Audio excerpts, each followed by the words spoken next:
आशा की किरण।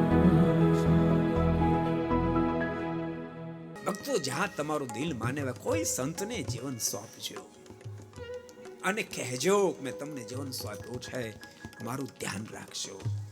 ભલામણા ઘેરેથી બહાર જાવ તો પાડોશીને કહેતું જવું પડે કે જરાક ધ્યાન રાખજો, મારે જરાક શાકભાજી લેવા જવું છે. અને કીધા વિના આવી ગયા તો ક્યારેક કોઈ ઘરમાં ઘડતો હોય ને તો એટલે કાંઈ ન બોલે. આપણે ક્યાં કીધું ભલે લૂંટી જાય. એક શાકભાજી જેવી ચીજ ખરીદવા જતા હોય તો કેવું પડે, ભલામણ કોકને કરવી પડે કે જરાક ધ્યાન રાખજો. એક સામાન્ય ઘર માટે ભલામણ કરવી પડે તો જીવ માટે કોઈને ભલામણ નહીં કરવાની. હાવ રેઢું જ મૂકી દેવાનું.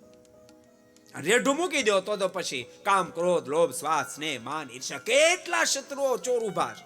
એ લૂંટી જ જાય ને શું કરે કોજી? લૂંટી જ જાય.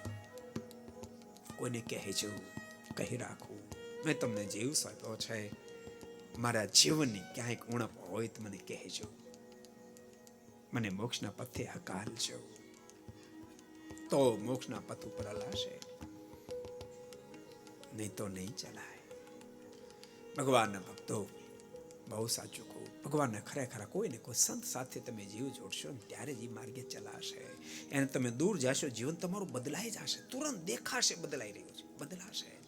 પહેલામાં પહેલી તમારી નિષ્ઠા ઉપર ઘા થશે, તમારી નિષ્ઠા તૂટી જશે, પરમાત્મા પ્રત્યેનો ભરોસો તમારો મોળો પડશે.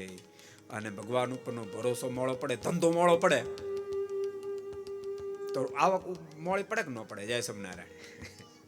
કે ધંધો હાવ મોળો પડી ગયો તો આવક ધમધમાટ છે, એવું થાય કોઈ દાડો? ન થાય. એમ ભક્તો, નિષ્ઠા મોળી પડે એટલે બધું જ મોળું પડે, બધું જ મોળું, કાંઈ ન રહે, સફાયો થઈ જાય, સફાયો થઈ જાય. અને ભક્તો એને વારંવાર તરફતી રહેવી પડે અને સંત સમાગમથી શક્ય બને. को पसंद आया हो तो लाइक करें और शेयर करना मत भूलिए. सब्सक्राइब करें सरदार कथा चैनल को और बेल आइकॉन पर क्लिक करना मत भूलिए लेटेस्ट वीडियो सबसे पहले पाने के लिए.